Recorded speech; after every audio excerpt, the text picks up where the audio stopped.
I'm Clifford Wolf. I'm director of the neuroscience program at Boston Children's. I've had the pleasure of working for several decades in pain and had to confront the major problem, which is how do you measure pain in an animal that cannot report pain, and yet pain is a subjective experience. And the current techniques that we use are not satisfactory. And with that in mind, I then turned to David, who is a new graduate student in my lab, and I said, David, your job is to solve this. Yeah, initially, I spent most of my time watching videos of mice, and typically from above, and realized pretty quickly that it's extremely difficult to really tell what a mouse is doing when you're looking from the top down.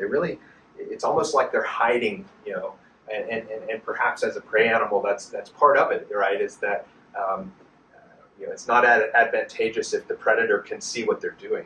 I think one of the major challenges, one, the mouse is a nocturnal animal. Second is the mouse is naturally anxious about the presence of an observer. The standard approach at the moment is to apply a stimulus to an animal to evoke a behavior. One of the breakthroughs of this technology is there's no stimulus applied. The animal applies the stimulus. The animal walks and decides, I don't want to make contact with the surface because my paw is painful. And we don't get a single measurement, one measurement in time.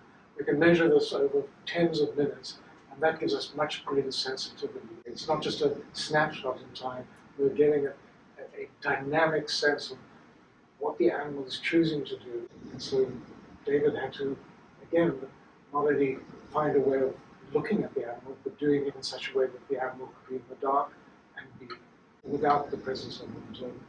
That's right. So, when we then, applied near-infrared light to illuminate the animals, we really did begin to see, just watching the raw videos, the animals were more active and you could see them quite clearly. But from their standpoint, it was dark.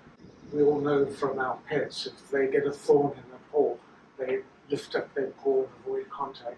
And I think it was David's insight when he realized that to capture information from below would tell us about the body position in space and tell us where the limbs were relative to each other.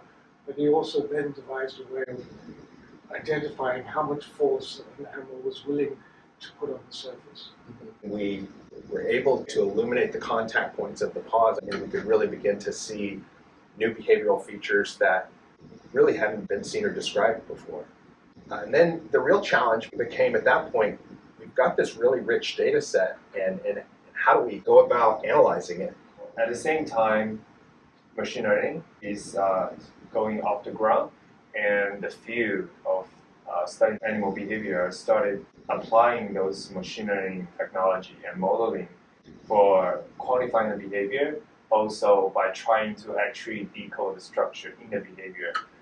My job was easy, so I basically tried to analyze and quantify the behavior data we're collecting in the lab, and specifically understand how pain changed the behavior, and then have this idea of body language, which is how, when the mouse is walking, what's the gait, and also what the mouse is doing, and what's the frequency of doing things. Our measurement of behavior is multi-parametric, so essentially we're not only taking a read of the internal sense of pain of the mouse, at the same time, if there's a drug has a side effect, we can read that out as well.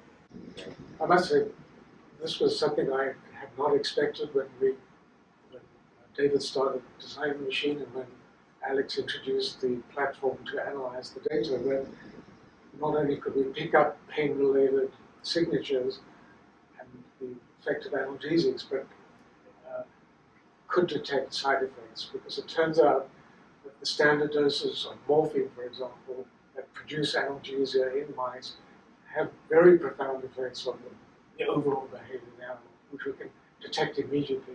And the same with compounds that are sedative. We can pick them up with great sensitivity. So we think this is a way not of interrogating pain, but much more generally the state of the nervous system and the effect of drugs that impact that function.